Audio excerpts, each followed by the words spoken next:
আপনার সরকারের চলাকালীন অবস্থা এই ত্রিপুরা রাজ্যে কি পরিস্থিতি ছিল, কি পরিস্থিতি ছিল আপনার সময়ে, কি পরিস্থিতি এই রাজ্যে কায়েম হয়েছিল সেটা আপনাদের সামনে তুলে ধরছি। বন্ধুগণ, সাংবাদিক বন্ধুগণ, 1998 মানিক সরকার মুখ্যমন্ত্রী হওয়ার পর 112 দিনে 118টা নিহত, 118 জন নিহত হয়েছেন, মার্ডার, অপহৃত হয়েছেন 87 জন, নিহত হয়েছেন 118, অপহৃত হয়েছেন 87 জন, ধর্ষিতা হয়েছেন 29 জন, নারী নির্যাতন হয়েছে 66। এটা আমার কথা, আপনারাই পত্রিকায় তুলেছেন। আমাদের কাছে তথ্য রয়েছে যে কিভাবে ওনারা এই যে আজকে মানিক সরকার যেটা গিয়ে বলছেন যে সন্ত্রাস দমনে বিজেপি ব্যর্থ, তা আমি প্রশ্ন রাখতে চাই যে 112 দিনে আপনার ওয়ার্ক রিপোর্ট 118 জনকে মারা হয়েছে, 87 জন সেখানে অপহৃত হয়েছে, ধর্ষিতা হয়েছে 29 জন, নারী নির্যাতন হয়েছে 66 জন। আপনি জবাব দিতে পারবেন? তার আগে আরেকটু আগে আমরা যদি দেখি যে আমাদের 93-তে যিনি প্রথম যখন আমাদের এই রাজ্যে কংগ্রেস জোট পিরিয়ডের পর, কংগ্রেসের আপনারা বলতে পারেন যে কংগ্রেসের কথা আসবো, 93-তে বামফ্রন্ট সরকার প্রতিষ্ঠার পর এই রাজ্যে সেই সময় দশরথ দেব মুখ্যমন্ত্রী ছিলেন। 3 বছরে, আমি পরিসংখ্যান তুলে ধরছি, 3 বছরে দশরথ দেবের সময় নিহত কতজন হয়েছেন? 82 জন, ধর্ষিতা হয়েছেন 19 জন, 12,000 মানুষ উধাও হয়েছিল, 12,000 মানুষ উধাও হয়েছিল, কোন রকম ট্রেস নেই। আজকে তারা বলছে, এই কমিউনিস্ট পার্টি বলছেন যে বিজেপি মাত্র 7 বছর হয়েছে আর 7 বছরে নাকি সন্ত্রাস হচ্ছে।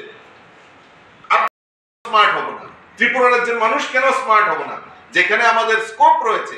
তো সেই কারণে আমি আপনাদের মাধ্যমে আমি আবারও আপামর জনসাধারণের কাছে আবেদন রাখবো যে আমরা যাতে এই স্মার্ট মিটার ব্যবহার করি এবং মানুষকে যাতে সেই ব্যাপারে সজাগ, এবং মাননীয় মন্ত্রী ক্লিয়ারিটির সঙ্গে বলে দিয়েছেন, পরিষ্কার ভাবে বলে দিয়েছেন, তার জন্য একটা হেল্পলাইন চালু করা হয়েছে। যদি কোনো গ্রাহকের যদি কোনো অসুবিধা হয়, যে পুরনো মিটার স্মার্ট মিটার লাগিয়ে সেখানে পরীক্ষা করা হবে, এবং তার যদি কোনো রকম গাফিলতি হয় তার জন্য আমাদের মাননীয় মন্ত্রী সেখানে খুব সুন্দরভাবে ব্যাখ্যা দিয়েছেন। তার জন্য সরকার আপনাদের পাশে রয়েছে, আপনাদেরকে সহযোগিতার জন্য হেল্পলাইন চালু করা হয়েছে। কারোর স্মার্ট মিটার লাগানোর পর যদি কোনো রকম অসুবিধার সম্মুখীন হন, নিশ্চয়ই আমাদের যে বিদ্যুৎ দপ্তর তার জন্য সক্রিয় ভূমিকা নেওয়ার জন্য ওনারা সদা প্রস্তুত রয়েছেন, ওনারা সেই ব্যাপারে আপনাদেরকে সহযোগিতা করবেন। কাজে আমি আবারও আপনাদের মাধ্যমে সমস্ত ভোক্তাদেরকে আবেদন রাখবো যে আপনারা সেই ইলেকট্রিসিটি যে স্মার্ট মিটার সেটাতে লাগান, এবং আগামী দিন বিদ্যুৎ সাশ্রয় এবং বিদ্যুৎ সাশ্রয়, আজকে আমরা রিনিউয়েবল এনার্জির দিকে, আমাদের নেক্সট যে জেনারেশন রিনিউয়েবল এনার্জির দিকে মোদিজি আমাদের দেশের যশস্বী প্রধানমন্ত্রী বারবার বলছেন যে আমাদের রিনিউয়েবল এনার্জির উপর আমাদের জোর দেওয়া হচ্ছে। ইতিমধ্যে পিএম সূর্যঘর থেকে শুরু করে সেচ ব্যবস্থায় পিএম কুসুম সোলারের মাধ্যমে সেইগুলি নির্মাণ করার এবং কাজ করার ব্যবস্থা আমাদের সরকার করেছে।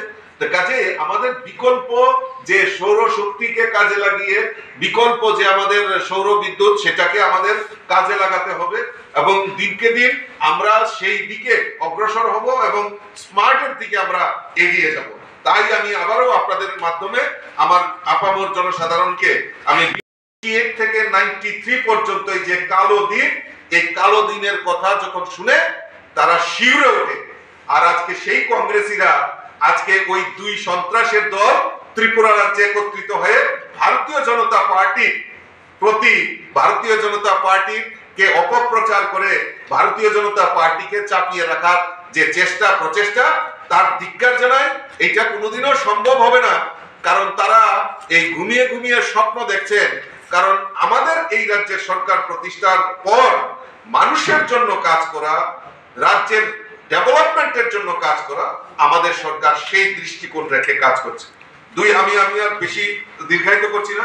2023-24 অর্থ বছরে রাজ্যের সরকার মানুষের সরকার, এই সরকারের মানুষের যাতে বিপত্তি না হয় তার দিকে সদা প্রচেষ্টা করে যাচ্ছেন আমাদের রাজ্যের মাননীয় মুখ্যমন্ত্রী থেকে শুরু করে, এবং আমাদের যারা মন্ত্রী পরিষদের সদস্য রয়েছেন তারাও বিভিন্ন সময়ে এই রাজ্যের মানুষের হিতের জন্য, জনকল্যাণের জন্য কাজ করে যাচ্ছে।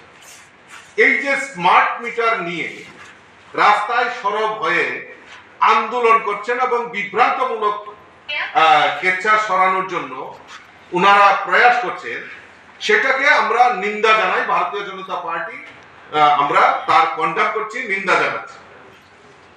বিদ্যুৎ মন্ত্রী শ্রী রতনলাল নাথ মহোদয় স্পষ্টতার সঙ্গে উনি উল্লেখ করেছেন, এবং এই স্মার্ট মিটার কেন লাগানো দরকার এবং স্মার্ট মিটারে কনজিউমারের কি সুবিধা হবে তা সেখানে বিস্তারিত উনি তুলে ধরেছেন।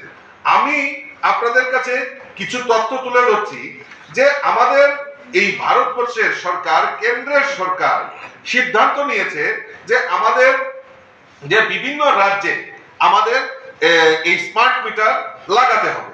তার জন্য সমস্ত আজকে আমাদের কেরল থেকে শুরু করে, অন্ধ্রপ্রদেশ থেকে শুরু করে, অরুণাচল প্রদেশ, আসাম, বিহার, ছত্তিশগড়, সমস্ত জায়গায়, গুজরাট, হরিয়ানা, হিমাচল প্রদেশ, জম্মু কাশ্মীর, সমস্ত জায়গায়, আমাদের মিজোরাম, আমাদের নাগাল্যান্ড, উত্তর পূর্বাঞ্চলের মধ্যে পাঞ্জাব, রাজস্থান, সিকিম,